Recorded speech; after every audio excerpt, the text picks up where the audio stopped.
Últimamente, además de estar estudiando la carrera de economía, me he leído un par de libros de economistas heterodoxos, como este, Buena economía para tiempos difíciles de Esther Duflo y Abhijit Banerjee, o El valor de las cosas de Mariana Mazzucato.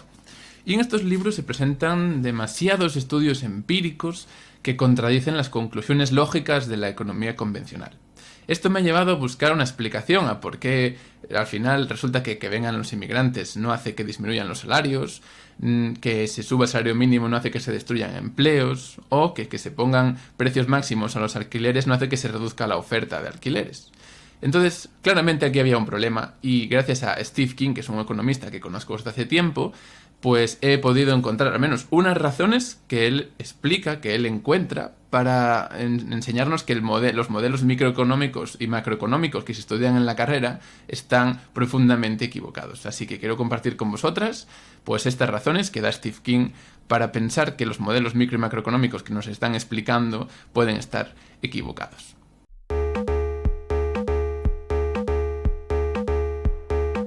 Aprender economía para el siglo XXI. En resumen, lo que hace que la economía convencional no consiga explicar esto es que el modelo que se nos presenta es un modelo de equilibrio en el que todo el mundo está maximizando sus propios intereses y la realidad es que ese equilibrio requiere un estado que se llama de competencia perfecta, en el que las empresas tienen que competir por poner los precios más bajos para seguir siendo competitivas, para seguir pudiendo vender, y eso hace que tengan que reducir sus márgenes de beneficio al mínimo.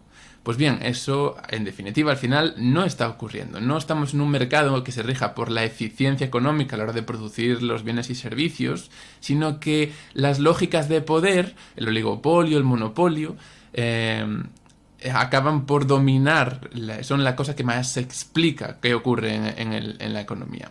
Por tanto, eso ya abre la puerta a que muchas de las conclusiones lógicas que se sacan pues no se cumplan porque es que no estamos en un mercado de competencia perfecta.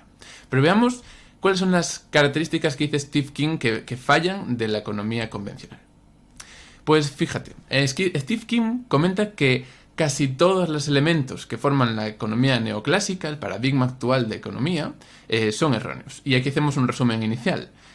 Por ejemplo, una cosa que se dice es que los costes marginales van aumentando a medida que aumenta la cantidad, el volumen de producción en una empresa, y lo que se observa es que esos costes marginales son decrecientes en la mayor parte de empresas.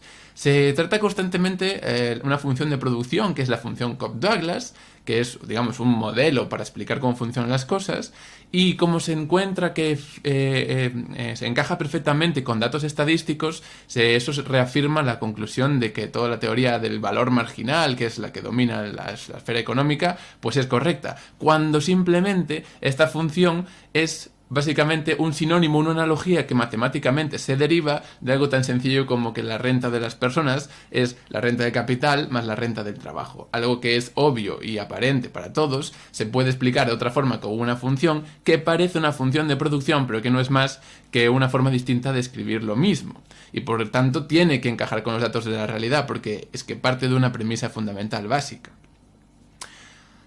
Otra cuestión básica es que hay unos paradigmas básicos en microeconomía que son los de los axiomas de la preferencia revelada, que presuponen que somos seres racionales, que sabemos siempre qué cesta de bienes y servicios preferimos dentro de unas posibles combinaciones, y hay experiencias empíricas que demuestran que básicamente no nos regimos por las normas de racionalidad de las que dependen las funciones de utilidad, que están en la base de la microeconomía del consumo, que explica el consumo de las personas. Otra cuestión en la que falla la economía convencional es en explicar que si agregamos todas las demandas individuales vamos a obtener unas demandas colectivas muy parecidas, cuando esto es imposible porque requiere que, por ejemplo, las rentas las rentas de cada uno, los ingresos se mantengan iguales a pesar de que estén cambiando los precios de las cosas, lo cual es imposible porque cuando cambian los precios de las cosas algunas personas ingresan más, otras ingresan menos. Entonces hay un problema ahí a la hora de agregar eso y alguna cosa más. Entonces, el análisis de oferta y demanda se hace imposible porque ni las curvas de demanda ni las curvas de oferta se ajustan a esas pendientes decrecientes y crecientes que dan por supuesto siempre en esas dos curvas. Otra cuestión es que tratan de, a partir de la microeconomía, derivar la macro, simplemente agregando, sin partir de conceptos propios de macroeconomía, y eso acaba creando un problema. Y como sabéis, los que seguís este canal, pues la cuestión del dinero. En la economía convencional se da por supuesto que el dinero es neutral, que los bancos funcionan prestando ahorros y que por lo tanto distribuir el dinero no va a cambiar nada en los agregados, y sin embargo, pues sabéis que es falso, porque los bancos crean dinero cada vez que conceden un préstamo. Entonces esta cuestión también es esencialmente está esencialmente equivocada en la economía convencional, y incluso le han dado un premio Nobel a alguien que parte de un modelo erróneo y falso, fantasioso, y digamos que ya está invalidado por los propios bancos centrales del mundo, que están diciendo que, pues, que no funciona así, que básicamente no se prestan ahorros, sino que se crea nuevo dinero. Entonces vamos poquito a poco, vamos a ir viendo las primeras cuestiones. Básicamente todos los modelos micro y macroeconómicos descansan en este cruce, la intersección, en equilibrio de las curvas de oferta y demanda, pero veremos que, por ejemplo, en la curva de oferta tenemos un problema. Esa curva de oferta cada vez es mayor, y eso se debe básicamente a que cada vez hay menos productividad. A medida que tienes que producir más bienes y servicios, pierdes productividad en principio, por una cuestión relativa a que, digamos que con la misma maquinaria, los mismos recursos productivos, llega un punto donde cuanto más trabajadores tengas, se acaban estorbando y tienen que esperar a que las máquinas funcionen, entonces como que se pierde productividad a la hora de aumentar la producción. Pero ocurre que hubo un estudio empírico, o sea, preguntaron a muchas empresas cómo eran sus curvas de productividad, y lo hizo un economista convencional, Blinder. Pues una de estas preguntas que hizo fue cómo eran sus curvas esto es de costes marginales, y descubrieron que la mayor parte de las empresas, en vez de tenerlos crecientes, a medida que aumenta la producción, pues incurres en mayores costes y por lo tanto hay un punto óptimo donde quieres producir, lo que da que las curvas de oferta sean crecientes, pues descubrieron que casi el 80% de las empresas solo los tenían estables, o sea, o decrecientes, ¿no? Entonces, esto contradice completamente la hipótesis de que los costes marginales van aumentando y por lo tanto que las curvas de oferta son crecientes. Y eso, pues, es un problema que se negan a aceptar, por ejemplo, en la economía convencional. Asumen, la manera de entenderlo es que asumen que las empresas funcionan pues teniendo un montón de máquinas funcionando y solo una persona operándolas al principio, entonces es muy poco productivo. Después incrementas el número de personas trabajando y llegas a ese óptimo entre personas y máquinas en el que se consigue la mayor productividad, y a partir de ahí más personas para crear más productividad, pues hace que las máquinas simplemente tengan la gente que esperar para utilizarlas, se entorpecen, hay un poco de caos en la empresa, y eso hace decrecer la productividad. Pues bien, la realidad no es así, y básicamente lo que ocurre es otra cosa distinta. Es que las empresas, esto lo explica a continuación, las empresas suelen pensar ya en a dónde van a llegar. Están pensando en montar una fábrica no con la producción actual, sino de aquí también a un tiempo. Tienen unas expectativas de crecimiento, de aumentar su cuota de mercado, y entonces proyectan hacia el futuro, aumentando sus costes fijos mucho más de lo que se podría esperar, y simplemente partes del capital, de la maquinaria, están inmovilizados, no se están utilizando. ¿Sí? Entonces, esto hace que en la práctica los precios de los bienes y servicios no sean los costes marginales, no sean el coste variable que en teoría iría aumentando y por tanto hay un óptimo, porque esos costes marginales, esos costes por cada nueva unidad que produces, qué coste te conlleva, van decreciendo. O sea, cada vez aprovechas mejor la economía a escala, aprovechas mejor la inversión inicial gigante que hiciste y tienes mayor productividad. Entonces, no puede ser que los precios que se cobren sean iguales a los costes marginales, sino que hay un margen, un coste extra, porque si no las empresas se irían a quiebra. Con lo cual, la idea base del marginalismo, de que los precios son iguales a los costes, iguales al valor que se está creando, pues es de primeras equivocada. Y esto lo reconocen perfectamente los que realizan ese estudio empírico. Saben que esto pues tendría que hacer que no hubiera un óptimo de producción y por lo tanto que no hay un equilibrio. Y esta es la realidad. Los mercados tienden hacia el oligopolio y el monopolio porque todas las empresas proyectan a crecer y aumentar su cuota de mercado. Obviamente algunas no los consiguen y quiebran, y se va concentrando cada vez más el mercado en pocas empresas, y es ahí donde luego pueden tener, a través del poder oligopólico y monopólico, márgenes de beneficio que no se derivan de la eficiencia, sino que se derivan pues de su situación privilegiada dentro de un mercado. Eso es lo que hace que, por ejemplo, en estos momentos, los supermercados, las eléctricas o los bancos puedan aumentar sus márgenes de beneficio en un momento de crisis. Pensando en las personas que va a haber inflación, ellos aprovechan su situación oligopolística o monopolística para aumentar sus márgenes de beneficio y hacer que la inflación sea mucho más grande de lo que debería ser en realidad en un mercado de competencia perfecta, que no existe. Al final, las funciones que utilizan para modelizar la producción, pues son funciones que sí que cumplen con esta ley de los rendimientos decrecientes y que crea curvas de oferta crecientes y costes marginales crecientes. Entonces eso básicamente pues es un error. Y a la hora del consumo pues pasan cosas parecidas. Hay una teoría que es la de que cada productor intenta maximizar la utilidad de los bienes de los bienes y servicios que consume. La utilidad es como el beneficio que sacas, y parte del presupuesto de que todos somos seres racionales y que si nos dan una cantidad diferente de supuestos, vamos a elegir aquel que nos beneficia más, ¿no? Si nos presentan un distinto tipo de carritos de la compra, sabemos cuál queremos elegir. Y normalmente se hacen los modelos en 2 dimensiones, como veis antes en esos gráficos. Pues bien, 2 dimensiones significa que solo puedes elegir entre 2 bienes, pero en la práctica la cantidad de bienes es enorme. Entonces hay unos ciertos axiomas de la teoría de consumo, que es básicamente que somos seres racionales, que sabemos elegir unos entre otros, sabemos comparar racionalmente cuál preferimos, y que esos son la base que para luego crear las curvas de utilidad, de las que se derivan las curvas de demanda, al fin y al cabo. Pues la realidad es que se han hecho estudios empíricos preguntando sobre las preferencias a distintas personas, y aun tan solo con 10 o 8 o 9 bienes, 8 bienes distintos, ya se incumplían completamente los axiomas de la preferencia revelada, que son la base de las curvas de utilidad. Y es decir, las personas no nos estamos comportando maximizando racionalmente nuestro bienestar, sino que hacemos otro tipo de estrategias a la hora de elegir distintas cestas con una restricción presupuestaria. Y pues bueno, esto básicamente, ante la complejidad absurda que tiene tener que elegir entre cestas de tantos bienes, pues lo que hacen las personas es, digamos, recurrir a otro tipo de estrategias de simplemente buscar lo necesario y no lo óptimo. Entonces, ¿cómo se construyen las curvas de demanda? Pues agregando las curvas de demanda individuales que provienen de esta curva de utilidad. Y dan por supuesto que tienen pendientes decrecientes, pero eso no es cierto. Resulta que si tú agregas muchas curvas de demanda individuales que pueden tener pendiente decreciente, pues, por ejemplo, si tuvieras que agregarlas todas, también el productor de cierto bien está incluido en esa curva de demanda, y obviamente su curva de demanda no puede ser igual que la del resto porque él es un productor de ese bien.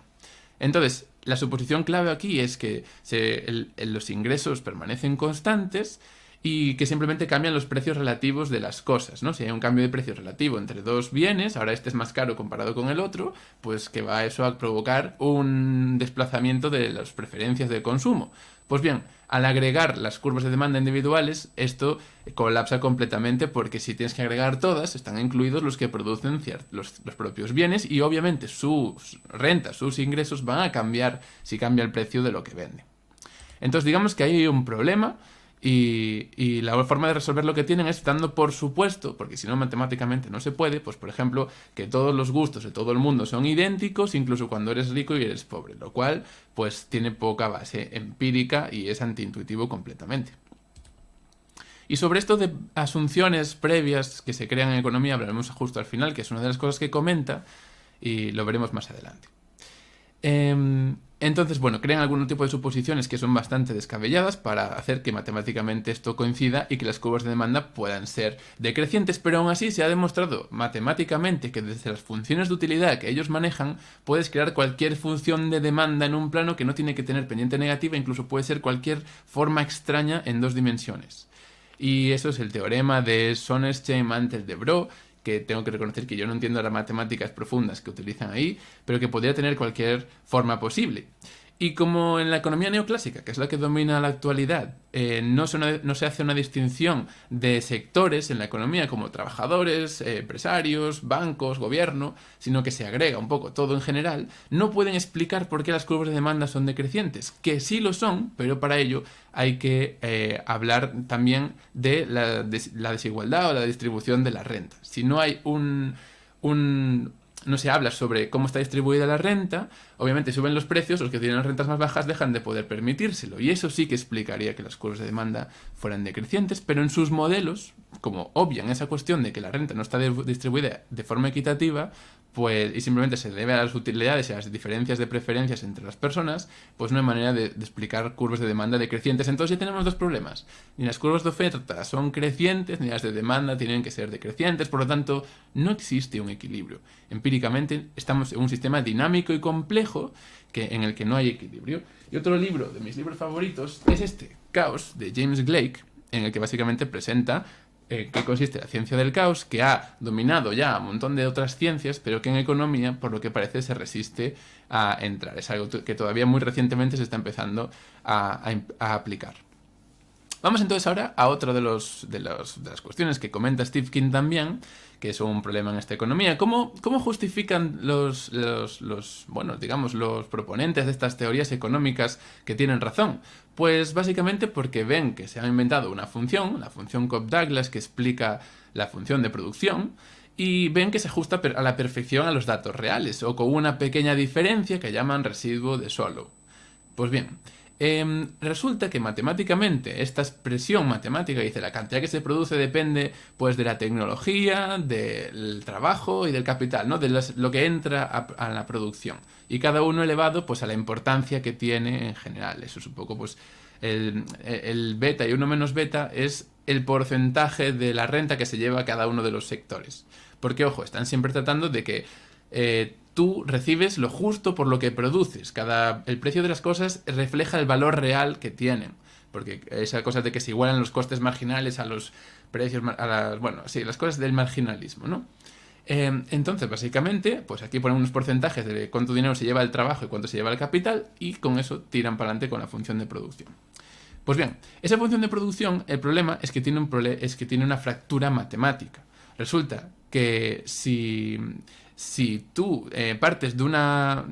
Esto es lo que demostró Anwar Shaikh en el 1974. Si partes básicamente de una relación fundamental, que es que la renta es igual a lo que se llevan los trabajadores más lo que se lleva el capital, puedes escribirlo matemáticamente con unos procesos un poco complicados en los que no quiero entrar ahora. Requieren saber derivadas, requieren saber integrales y algo de manejarse con estas funciones de producción, que, bueno, si eres estudiante de economía, seguramente pues sí que seas capaz de entender. Pero básicamente, en resumen, es que se puede, a partir de una cosa muy simple, que es que los ingresos se reparten entre dos cosas, escribirlo de otra manera, como la función Cobb-Douglas. Entonces, por supuesto, la función Cobb-Douglas se tiene que ajustar a la realidad, porque dando por supuesto, eso sí, en este razonamiento, que el porcentaje de la renta total no cambia, que los trabajadores se llevan la misma parte de la renta y el capital la otra misma parte de la renta, si tú das eso por supuesto, puedes llegar de una expresión a la otra de forma algebraica. O sea, básicamente son sinónimos, formas distintas de expresarlo.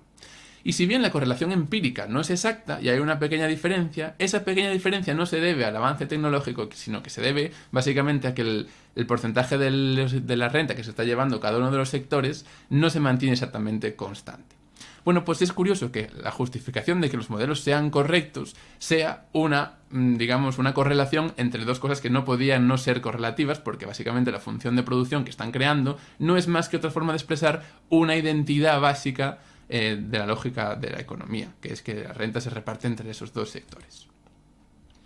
Bueno, como veis, pues la forma de demostrarlo matemáticamente no es extremadamente compleja, pero hay que manejarse con integrales y derivadas, y entonces, pues básicamente ahí hay un problema. Pero además hay otro problema, que es que han hecho un estudio empírico una vez en una economía en Estados Unidos, me parece, o algo así, y se han sacado de la manga que el trabajo se lleva el 70% de los ingresos y que el capital se lleva el 30%. Pero después, Mankiw, que es una de las personas que han escrito los libros de economía convencional que se estudian en todas las carreras de economía del mundo, o casi todas, Pues él mismo hizo un estudio empírico a nivel internacional donde descubrió que el valor real que habría que ponerle al porcentaje de dinero que se lleva el capital es del 80%, o sea, no es el 30%, es el 80% en realidad.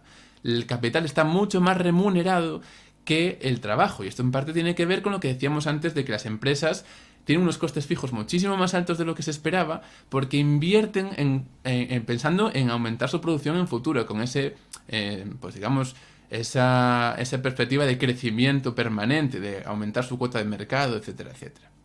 Entonces, fijaros que ese dato de que el porcentaje de dinero que se lleva el capital sea el 80% y no el 30%, hace que muchos de sus modelos y de sus explicaciones no funcionen y no expliquen bien la realidad.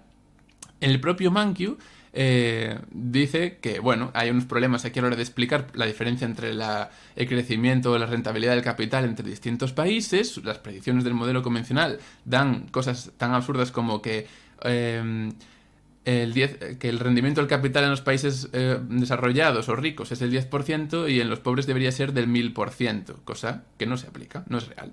Entonces, básicamente hay un error ahí. Y si te das cuenta que de eso depende básicamente de ese porcentaje de la renta que se lleva el capital, pues al colocar el dato de 0,8 descubre que sí que se ajusta muchísimo más a la realidad y que suele haber una diferencia de 3 entre el porcentaje que se llevan los pobres con respecto a los países ricos en cuanto a la inversión de capital.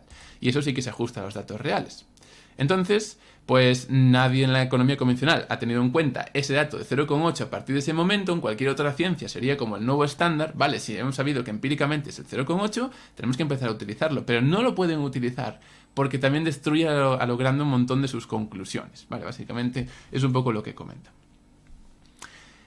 Hablando aquí de un estudio que hablamos ahora justo de la energía, del impacto de la energía, si pones un porcentaje de estos de 0,8, pues te acercas mucho más a decir que sí, la energía es algo fundamental y muy importante en el crecimiento económico, y no como ahora que dicen que básicamente no tiene ningún efecto. Entonces vamos a profundizar un poquito más a esto. La economía convencional, tanto realmente la neoclásica como la post-keynesiana, que son las dos mayores escuelas de pensamiento económico actuales, las dos, digamos que no incorporan la energía como algo fundamental en sus ecuaciones, ¿no? Digamos que sus ecuaciones no están pensando en el rol de la energía en la economía. Y sin embargo, el capital sin energía, o sea, las máquinas sin energía, pues no funcionan, y las personas sin energía, pues tampoco funcionamos. Con lo cual la energía es algo fundamental de los factores productivos del trabajo y del capital. Pues bueno, hoy en día hay algunos estudios recientes que dicen que básicamente la crisis energética de Ucrania, en Alemania, si hubiera un descenso del 10% de consumo energético, que apenas cambiaría un 0,3% o un 3% el crecimiento, que afectaría muy poquito al crecimiento. Y que el resto, según ellos, pues no, que el resto de explicaciones no tendrían ningún sentido con respecto a la economía, al paradigma neoclásico. Pues bien, los post-keynesianos empíricamente han encontrado una relación 1:1 entre el PIB y la energía. Si disminuyes el 10% de energía, disminuye un 10% del PIB. Es una relación empírica, que eso es algo que incorporan mucho en sus fórmulas. Meten un dato empírico, que no saben muy bien de dónde viene, pero es una cosa observable. Los neoclásicos no quieren partir de una cuestión empírica, y lo único que hacen es ampliar sus modelos de la función Cobb-Douglas de producción, incorporando el rol de la energía, y el porcentaje de importancia que le dan es el porcentaje de dinero que se va, de consumo que se va en una sociedad al sector energético, que es un 3, un 4, un 5%. Y como creen que el precio de las cosas es igual al valor real que aportan, pues la energía solo tiene una importancia del 4% en el total de la economía, lo cual es pues profundamente equivocado. ¿Y por qué bueno, básicamente, bueno, sí, lo que os acabo de contar, lo está explicando de otra manera. Estas son básicamente las correlaciones empíricas que hay entre la energía y el PIB. Cuando se consume más energía sube el PIB y cuando se consume menos baja, pues es básicamente eso. Y es 1:1. Pues bien, aquí lo que explica es que si está explicando el razonamiento de los neoclásicos, ve por qué no les da lo que tendría que darles, incluso colocando el 0,8 en vez del 0,3, que da mucho más grande, sigue sin ser realmente la realidad, y lo que dice es que en la función neo-keynesiana, en realidad, lo que están dando como dato empírico no es más que la inversa del uso de la eficiencia de la energía. O sea que la ecuación neo-keynesiana, aunque hayan cogido un dato que en realidad lo cogen como empírico, no es más que la inversa de un dato real que tiene que ver con la energía, que es la eficiencia de convertir energía en trabajo útil, ¿vale? Esa eficiencia puede aumentar a lo largo del tiempo y ahora mismo pues hace que el valor actual de que la correlación sea 1:1. Entonces, básicamente, que el modelo que deberíamos estar usando es la función de Leontief esta, que básicamente es la que reconoce que la proporción es 1:1. Y eso implica que la energía es digamos, un cuello de botella en la producción, y obviamente lo es. Sin energía no se puede hacer nada más. Vale. Y aquí crean modelos dinámicos, obviamente saliéndonos del paradigma del equilibrio. Tienes que manejar pues los típicos programas que manejan ingeniería. Ningún ingeniero diseña una fábrica y dice, creo que si hacemos esto yo ya me puedo ir, no hace falta controlarla, ni poner válvulas, ni poner elementos de medición, ni nada, porque esto ya va a estar en equilibrio para siempre. Obviamente no, en todos los procesos reales, complejos, hay mecanismos de regulación, porque hay loops de feedback, retroalimentación positiva o retroalimentación negativa, y entonces hay que estar constantemente pues manejando, abriendo, cerrando válvulas, regulando la cuestión. Bueno, pues eso en economía no pasa. En economía dicen aquí hay un equilibrio y ya.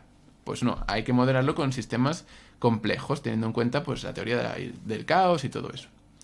Y el problema aquí de toda la economía es que por hacer simplificaciones, ¿no? Vamos a asumir tal cosa o tal otra, que es algo lógico y racional en la ciencia. Por ejemplo, para Galileo probar que si dejas caer dos cuerpos en ausencia de fricción caen a la misma velocidad, pues puedes obviar que no hay fricción con el aire para algunos de los objetos, ¿no? Para bolas de acero, por ejemplo. Claro, eso es que porque su impacto básicamente se puede despreciar con respecto al valor total de la velocidad con la que cae. Pero a veces se hacen, digamos, que asunciones que se llaman domain assumptions, que básicamente es que reducen la aplicabilidad de la teoría resultante, ¿no? Si tú desprecias el rozamiento con el aire, no quiere decir que no se pueda aplicar en zonas en las que hay aire, porque obviamente el aire ahí es despreciable. Pero si tú haces una asunción como de la que hace Bernanke, que es suponer que los bancos son intermediarios, ¿no? Y que no crean dinero en base a deuda, pues ya no se aplica al mundo real. El modelo que estás construyendo no es el mundo real y no es aplicable de ninguna manera, porque el efecto que tienen los bancos creando dinero no solo no es despreciable, sino que probablemente sea una de las razones más fundamentales, de las variables clave que explican, por ejemplo, la aparición de las crisis financieras. Entonces, digamos que por eso hay problemas en la economía. Aquí vemos una relación clarísima entre el valor de la deuda y de creación de dinero-deuda y el nivel de desempleo. Y vemos que cuanto menos, la línea roja, cuanto menos dinero se crea en base a deuda, menos créditos se conceden y más deudas se repagan, hay menos dinero en circulación, lo que provoca más desempleo, la línea azul. Entonces hay una correlación muy fuerte en la Gran Depresión y está en la crisis también del 2008. Como veis, en 2008 la línea roja se desplomó, se pagaron más deudas de las que se crearon y por eso subió el desempleo. O sea, la correlación es muy fuerte y por lo tanto Bernanke hace una asunción pues que es equivocada, que es una asunción de dominio que no se aplica por tanto al mundo real. Y a este señor le han dado un premio Nobel pues hace poco. Entonces, bueno, hay otro montón de asunciones que hacen los economistas que no tienen ningún sentido para poder justificar matemáticamente que sus sistemas pues funcionan. Y esto viene en parte porque Milton Friedman comentó en un momento que las asunciones más locas iban a dar modelos mucho más útiles, como implicando que todas las asunciones son simplificadoras de la realidad y que no hay algunas que simplemente pasan de una realidad a otra. Vale, eso es un poco la crítica que hace aquí Steve King y explica, por tanto, que la economía sigue siendo algo precientífico, no sufre revoluciones científicas como en otros ámbitos de la ciencia, como la física, la biología, donde de vez en cuando un descubrimiento cambia el paradigma completo, y básicamente pues eso es lo que pues hay una serie de explicaciones que da de cómo en ciertos momentos hay diferentes cuestiones que básicamente ponen de patas arriba la ciencia económica y que no se han tenido en cuenta, se han despreciado, se han ignorado a propósito, y básicamente pues eso crea que en este momento la economía siga siendo una cosa de la que no te puedas fiar demasiado. Y por último, esta de construcción a partir de la microeconomía, construir la macroeconomía, pues básicamente pues eso fue un proceso que en otras ramas de la ciencia no puedes hacer. No puedes estudiar la biología partiendo de la física cuántica. Digamos que hay propiedades emergentes en cada nivel de organización, en cada nivel de complejidad, y que por tanto la suma de las unidades no es el todo, sino agregando propiedades individuales no consigues en el todo, sino que el todo tiene propiedades diferentes, propiedades emergentes que no se pueden comprender estudiando las partes por separado. Pues bueno, esto lo que requiere es crear una nueva economía que esté basada por ejemplo, en sistemas dinámicos, sistemas complejos. De aquí unas pistas, pero básicamente pues sería esto. Y le preocupa a Steve King sobre todo que básicamente este cambio en el pensamiento económico no ocurra antes de que el cambio climático y las consecuencias del sistema económico actual, que desprecia el rol de la energía y por tanto está con manos atadas para hacer frente al cambio climático, acabe por destruir el propio sistema capitalista en el que estamos. Lo que cree que puede ser preocupante es que la crisis energética nos haga al final tirar más de combustibles fósiles y de carbón y por tanto entrar en un ciclo de producir cada vez más y más CO2. También que se destruya la agricultura sedentaria por sequías, por inundaciones, por fuegos, que es la base de nuestra economía. Y que es posible que solo el fin del capitalismo acabe por destruir el paradigma económico actual. Pues bien, espero que os haya servido de algo el vídeo. Y que tengáis comentarios que hacer. Seguro que hay muchas cuestiones en las que no estéis de acuerdo, o si estáis de acuerdo, en las que quisierais profundizar. Yo estaré encantado de hablar de cada una de ellas más en concreto. Y os dejo ahí los comentarios para que dejéis lo que queráis. Si estáis sufriendo algún tipo de disonancia cognitiva, ese estrés que se produce cuando te presentan con ideas que contradicen todo lo que sabes, pues también te dejo por aquí una lista de reproducción que he creado con vídeos que explican pues, cómo funciona el cerebro y cómo reaccionamos cuando nos presentan información que digamos que no encaja con nuestras preconcepciones de cómo funciona la realidad. Es una sensación muy molesta y creo que ayuda mucho tenerla en cuenta y saber que existe para ser honestos con uno mismo y poder pues conciliar que haya quizá datos, información empírica que contradigan lo que estamos pensando. Y eso quizá nos permita, pues, de alguna manera avanzar pensamiento crítico y pues llegar a comprender mejor la economía y a tener una mejor idea de cómo funcionan las cosas para poder resolver los problemas acuciantes que ahora sufre la humanidad. Sin más, me despido, un saludo, que vaya todo muy bien y nos vemos en otro vídeo.